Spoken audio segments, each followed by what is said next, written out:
자, 인천 시민을 행복하게 하는 방송 공감복지 라디오에서 매주 수요일 가정문제 전문가를 모시고 가정의 행복을 위해 무엇을 생각해야 하는지 함께 풀어보는 시간이죠. 성산효도대학원 교수이시고 미래가족 성장연구소 소장이신 서현석 박사님 자리에 모시도록 하겠습니다.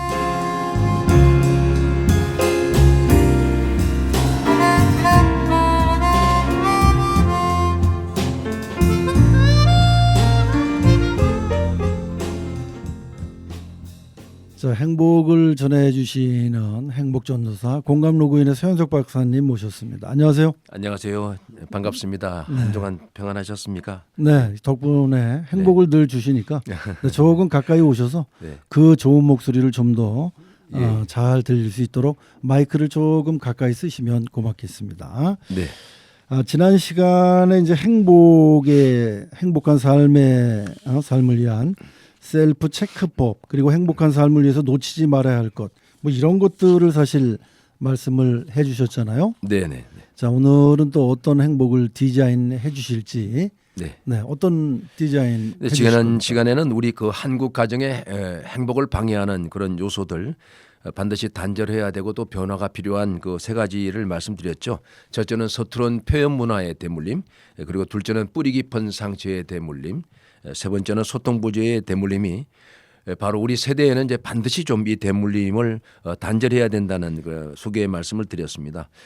익숙하지도 않고 또 그리고 쑥스럽고 미안해서 하지 못하는 사랑한다는 말, 그리고 이제 이 스킨십을 저는 자녀 교육을 위해서라도 좀 반드시 적극적으로 좀 해주십사라는 말씀을 드렸는데, 네. 근데 오늘 꼭 좀 지난 시간에 다 하지 못했던 중요한 거 한 가지를 좀 소개해드리고 그 흑어의 중요성에 대해서 좀 말씀드리고 나서 뿌리 깊은 상처의 대물림에 대해서 말씀을 이어가도록 하겠습니다. 네, 편안하게 이해가 좀 쉽게 네, 좋은 네, 말씀 해주시기 바라겠습니다. 네. 지난 시간에 하다 마신 말씀, 네. 네, 계속해 주시죠. 그 우리나라의 가족 정서는 이게 적극적으로 스킨십을 하는 편이지 않습니다. 그렇죠. 예. 그 부모가 포옹하는 습관을 들이는 것은 자녀를 살리는 일입니다. 예. 가족들이 서로 포옹하게 되면 그 옥시토신이라는 호르몬이 분비가 되는데 이것은 이미 과학적으로 증명이 됐죠. 네. 예. 옥시토신이라는 호르몬은 그 사랑의 호르몬 또는 신뢰의 호르몬이라고 이렇게 불리는데, 이 옥시토신 같은 경우는 그 우리가 일반적으로 스트레스를 많이 받게 되는데 그 스트레스 호르몬 작용을 억제하는 그런 효과가 있습니다. 그래서 네. 이 안아주는 것이 얼마나 중요한 건지를 우리가 알 수 있습니다. 네.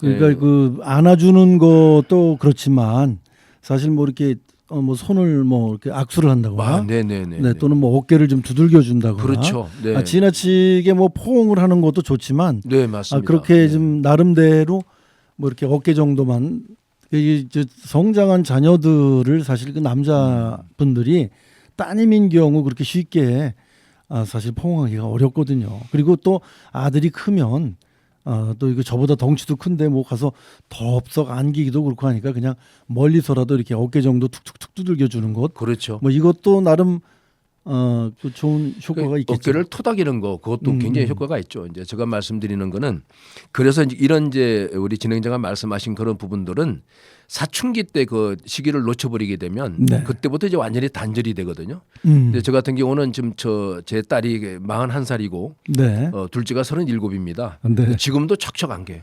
아, 그래요? 지금도 잘 안기고요. 그러니까 어릴 때부터 그 리듬을 계속 이어가는 게 중요하다. 그래서 내가 말씀드리는 것도 요즘 젊은 부부들 같은 경우는 굉장히 잘하고 있거든요. 그렇죠. 요것을 사춘기 때 놓치지 말고 꾸준하게 이어갔을 때, 이거는 지금 말씀드린 것처럼 이런 호르몬 분비가 사람의 생명을 살리는 거기 때문에 우리가 이거는 정말 꼭 한번 그 과거의 어떤 우리 가정의 습관들이나 그런 환경 분위기, 이거에 우리가 이제 휩쓸릴 것이 아니라 좀 정서적인 유대감 그리고 사회적 행동과 형성에도 굉장히 크게 영향을 주는 호르몬이기 때문에 이 어쨌든 안아주는 것도 마찬가지지만 지금 말씀하신 것처럼 어깨를 토닥토닥 해주는 것도 상당히 효과가 있습니다.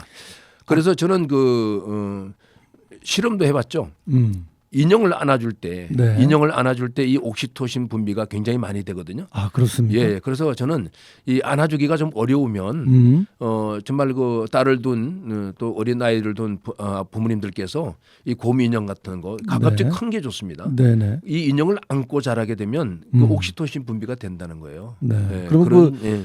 커다란 곰인형을 가운데 두고 서로 허그를 해도 되잖아요. 아, 그럼요. 네. 예. 이제 그런 게 이제 습관을 그렇죠. 들이는 네. 그러다 보면 나중에 곰인형을 빼버려도 음, 자연스럽게 허그가 되는. 그렇죠. 네네. 예. 과학적으로도 다 예, 예, 그 맞습니다. 엔돌핀, 도파민, 뭐 세로토닌 이런 것들이 나온다는 거죠. 그렇죠. 아주 네네. 기분을 좋게 하고 우리가 잘 아시다시피 행복 호르몬이라고 그러죠. 엔돌핀. 네. 그리고 이제 특히 청소년 같은 경우는 이게 쾌감을 느끼게 하고 동기를 부여해주는 그런 목표 달성을 잘하게 만드는 그러니까 도파민이 나온다는 건데 그러니까 갑자기 아이들이 시험을 보거나 어떤 뭐 중요한 대회에 나가서 경기에 임한다거나 네. 또 어디 콩쿠르에 나가서 연기를 한다거나 그 전에 사전에 미리 한번 안아주는 것이 상당히 효과가 있다는 거죠. 네. 그러니까 동기부여가 되고 오케이. 목표 달성에도 도움이 네네. 된다.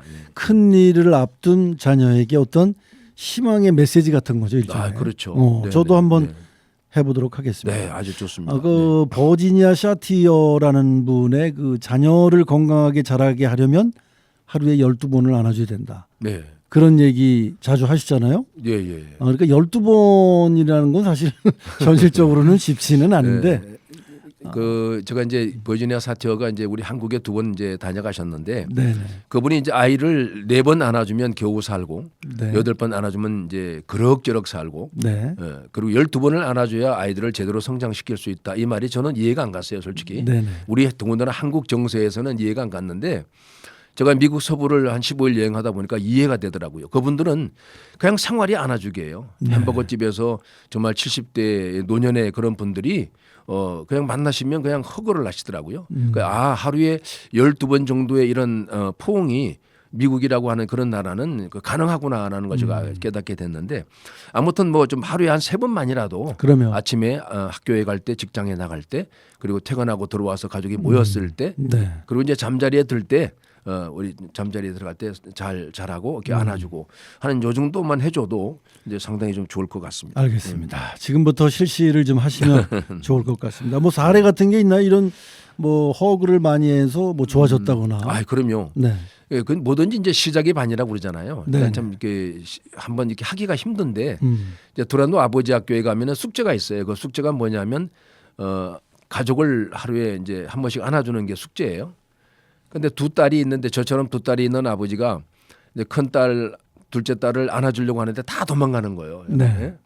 아빠를 거부하고 도망가는데 어느 날 이분이 이제 5만 원짜리 2장을 가지고 10만 원을 가지고 2딸을 염두에 두고 나를 안아주면 이 보너스 주겠다고 10만 원을 갖고 들어갔더니 아주 그 약삭 빠른 둘째 딸이 2번 안고 10만 원을 다 뺏어가고 큰 딸은 계속 도망을 가더라는 네, 거예요. 네. 그래서 이제 그 아버지가 딸아, 내가 어떤 분하고 약속을 했는데 너를 안는 모습을 내가 셀카로 찍어가서 보내드려야 돼. 안 그러면 내가 거금을 내기로 돼 있어. 네. 근데 그랬더니 딸아이가 그러면 한번 안아봐. 억지로 안겼어요. 네. 근데 그날 저녁에 이제 어머니가 이제 딸을 데리러 갔어요. 밤 10시가 넘어서 이제 보충 수업이 끝나고 자율학습이 끝나고 데리러 갔는데 엄마 차에 딱 탔던 딸이 조수석에 딱 앉던 딸이 딱 한 첫 마디가 뭐냐면 엄마 아빠 배가 참 따뜻하더라. 그랬다는 네. 거예요. 네. 진행자님 그 따뜻한. 딸아이가 그 다음날 아빠한테 안겼을까요? 안 안겼을까요? 안겼겠죠. 뭐 한 번 맞습니다. 시작하면 뭐 시작이 그럼요, 아까 반이라고 그럼요. 하셨으니까 네. 네, 네. 기대가 됩니다. 네네. 그 좋은 부모의 시작은 자기 치유다라는 책이 있다고요. 네. 그 책에서는 어떤 얘기를 합니까? 그 좋은 부모가 되기 시작하는 것은 이제 자기 치유부터 먼저 돼야 된다는 말씀을 드리는 이유가 우리가 이게 놓치기 굉장히 쉬운 부분이에요. 이 부분이요. 네네. 우리가 결혼할 때에 특히 이제 부모가 미혼기에 원가족으로부터 경험했던 이런 상처들, 정서적인 방임, 차별 뭐 이런 것들을 느꼈던 부모들이 이 상처와 정서적인 이런 썬뿌리들을 제거하지 않고 결혼을 했을 때 제가 교육 현장에서 오랫동안 지켜봤더니 이것이 상당히 아이들 교육에 큰 영향을 미치더라고요. 네. 예. 그래서 부모가 원가족으로부터 정서적 학대라든가 차별적인 그런 양육을 경험했던 부모들은 이 아이들에게 그 올바른 정체성이나 자기상 이런 것들을 형성하는데 특히 자존감을 형성하는데 부정적인 영향을 많이 미치더라고요. 네. 구체적으로 사례를 좀 하나 들어주시죠. 예, 그 루이즈 M 그 와일드 차일드라는 그 분이 그의 책에 제가 또박또박 읽어드리겠습니다. 굉장히 의미 있는 말입니다. 네. 엄마의 딸인 나는 엄마의 삶을 따라 아내가 되고 어머니가 되도록 배웠다. 내 손과 발목에는 엄마가 가졌던 두려움과 한계가 고스란히 실려 있었다.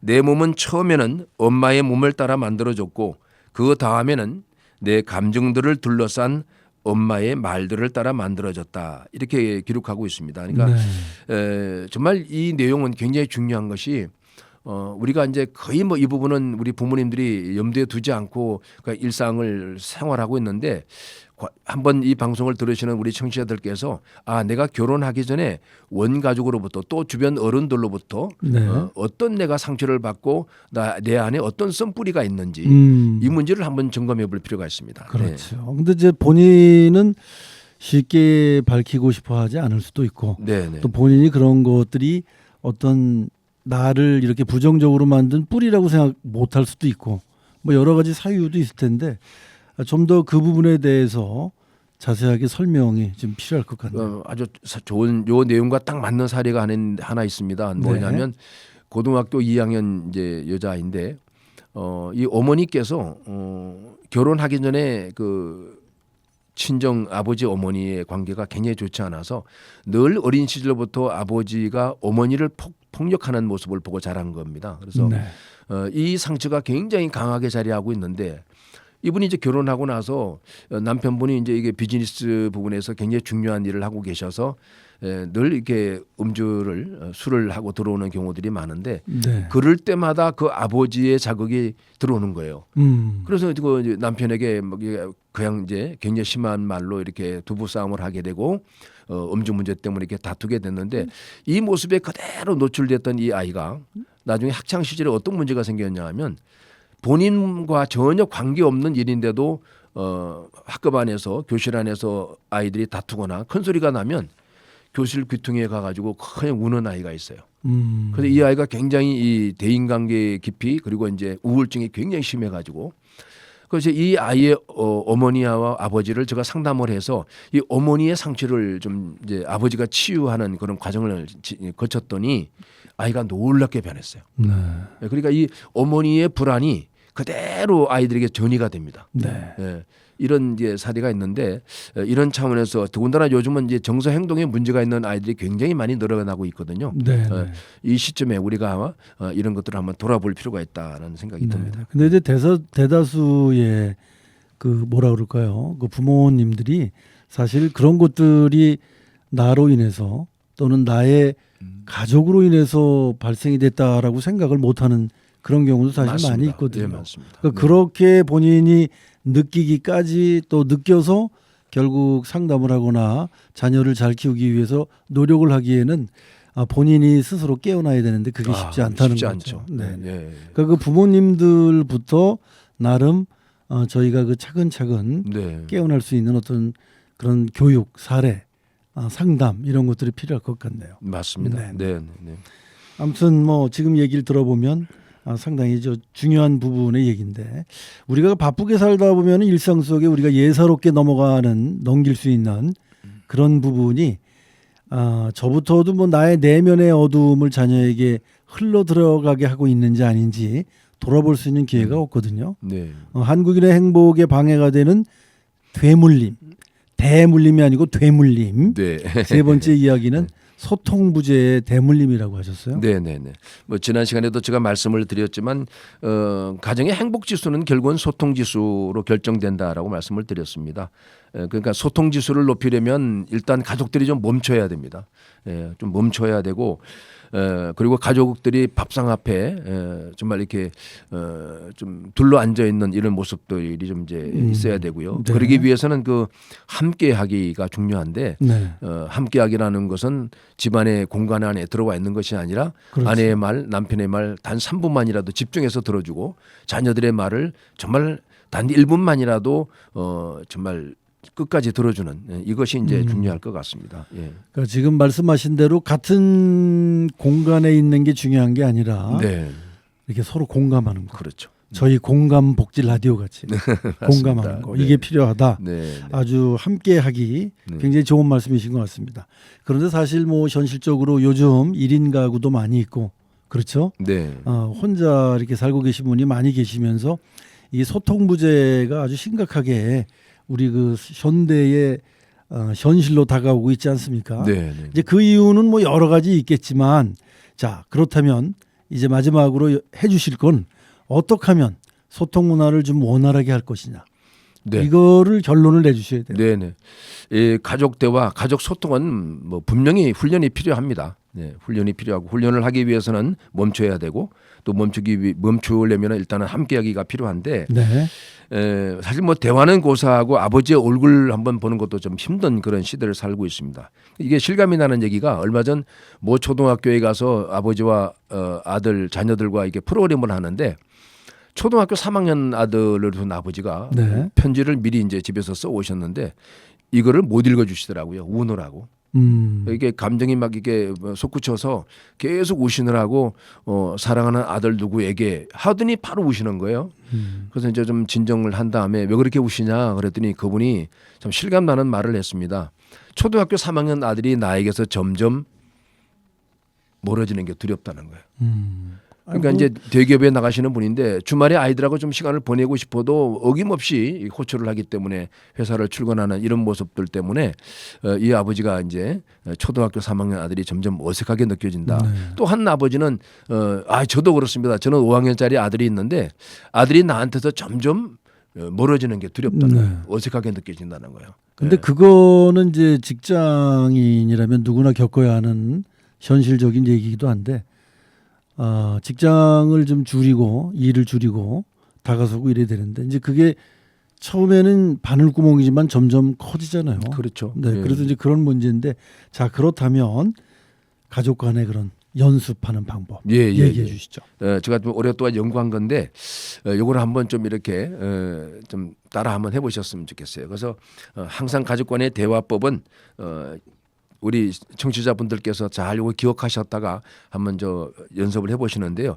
반드시 자녀의 눈을 바라보고 자녀 말 토달지 말고 자녀 말을 자르지 말고 자녀 말을 끝까지 들어주고 그리고 자녀가 하는 말에 끄덕끄덕 그랬어 너는 그렇게 생각하냐라고 이렇게 끄덕끄덕 공감해주는 이 대화의 태도 이거는 정말 우리 모두가 다 좀 훈련을 통해서 연습을 통해서 가족들이 오늘 모두 저녁 시간에 다시 한번 해보시기 바랍니다. 네, 저랑 같이 한번 연습하시죠. 예. 자 가족 간의 대화법 연습해 보기. 자, 저를 보시면 눈을 바라보고 눈을. 근데 사실 뭐 잘못하고 그러면 네. 눈 보기가 어려워요. 한 가지 알려드릴게요. 네. 그게 항상 상대방과 대화할 때는 네. 그 사람의 눈과 요 특선을 보는 거예요. 눈만 바라보면 상대방이 어색해할 수 있으니까 그렇죠. 이거 굉장히 중요한 겁니다. 네. 특히 아이들에게 지도할 때 눈을 바라보고 그다음에 특선을 번갈아 바라보고 그 대신에 눈을 바라보고 네, 그다음에 네. 아이 말 토달지 말고 네, 토달지 말고. 이렇게 그다음에 네가 아이 뭘 해? 뭐 이런 말은 제일 하지 말아야 되는 거예요. 그럼요. 근데 사실 아이 말 토달지 말고. 부모님들이 네가 뭘 해? 공부나 해 이렇게 얘기하지만 그렇죠. 그 자녀가 다 자기 자녀거든요. 아버지 엄마 성격 그대로 봤잖아요. 그럼요. 그럼 아들에게 자녀에게 네가 뭘 해 그러면 결국 그거는 아버지나 엄마가 뭘 해 이런 얘기가 똑같아지잖아요. 그렇죠. 그죠? 네, 토달지 말자. 토달지 말고 그다음에 아이 말 자르지 말고. 자르지 말자. 이렇게 자르지 말고 그리고 끝까지 들어주고 네. 아이가 하는 말에 끄덕끄덕 공감해 주는 거. 아까 제가 말씀해 드렸듯이 그렇죠. 뭘 해 이게 아니라 그랬냐? 그럼요. 네. 최고야 잘했어. 뭐 이런 너는 거. 그렇게 생각해? 이렇게. 네, 알겠습니다. 이 연습을 좀 해야 될 것 같네요. 많이 해야 됩니다. 네. 네, 자 오늘 미래가족 성장연구소 소현석 박사님 한국 가정의 행복에 방해하는 대물림에 대한 문제법을 함께 나눠봤는데요. 앞으로도 이렇게 실질적으로 실질적으로 이게 변화할 수 있는 지금 말씀하신 거 눈 바라보고 토달지 말고 말 자르지 말고 끝까지 들어주고 끄떡거리 이거 정말 별거 아닌 것 같고 소소하지만 가족들 사이에는 굉장히 필요할 게 아닐까. 자 다음 시간 주제는 뭡니까? 다음 시간에는 이제 뭐 저는 이제 현장 교육 전문가이기 때문에 다른 분들이 다루지 않는 내용을 앞으로 계속 다룰 거고요. 다음 주제는 이제 어른다운 부모. 예, 우리가 부모로서 어른다움이란 무엇일까를 한번 이렇게 생각해보는 시간을 마련하도록 하겠습니다. 네. 그 어른이 어른다운 것도 쉽지는 않겠는데요. 네, 그렇죠. 다음 네. 시간도 기대가 되네요. 네. 자, 네. 오늘 눈 보면서 마무리하시죠. 네. 눈을 네. 보자. 고맙습니다. 네, 그리고 턱선도 보자. 네, 그렇죠. 네, 지금까지 건강복지 라디오 서현석 박사였습니다.